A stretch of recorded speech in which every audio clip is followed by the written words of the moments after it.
Ang ganda ng araw niyo mga bossing, ito na po ang mga hot numbers natin sa araw na ito. Palala lang po, may mga kulay ang bawat set ng mga numero. Ang berde at asul ay para sa mga eskalera numbers at ang dilaw ay para sa mga double numbers at ang puti ay para sa S2 numbers. At tandaan nyo, bawat numero ay magkaiba ang mga set at kulay ang lalabas. Halimbawa, lalabas ang set ng dilaw sa araw na ito, kinabukasan malaki ang tsansa na kulay berde at asul ang lalabas kinabukasan. Tandaan at pag-aralan nang maagi ang mga set ng numero araw-araw at maaari din niyong balikan ang naunang post ng mga numero para sa pagpili ng mga numerong tatayaan. Maraming salamat po.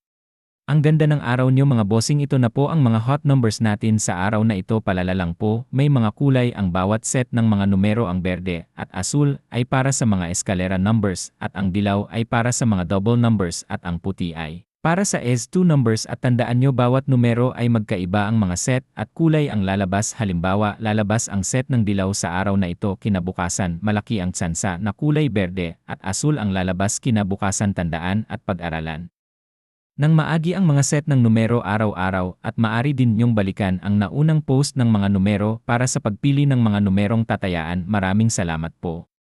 Ang ganda ng araw niyo mga bossing, ito na po ang mga hot numbers natin sa araw na ito. Palala lang po, may mga kulay ang bawat set ng mga numero. Ang berde at asul ay para sa mga eskalera numbers at ang dilaw ay para sa mga double numbers at ang puti ay para sa S2 numbers. At tandaan nyo, bawat numero ay magkaiba ang mga set at kulay ang lalabas. Halimbawa, lalabas ang set ng dilaw sa araw na ito, kinabukasan malaki ang tsansa na kulay berde at asul ang lalabas kinabukasan. Tandaan at pag-aralan nang maagi ang mga set ng numero araw-araw at maaari din niyong balikan ang naunang post ng mga numero para sa pagpili ng mga numero.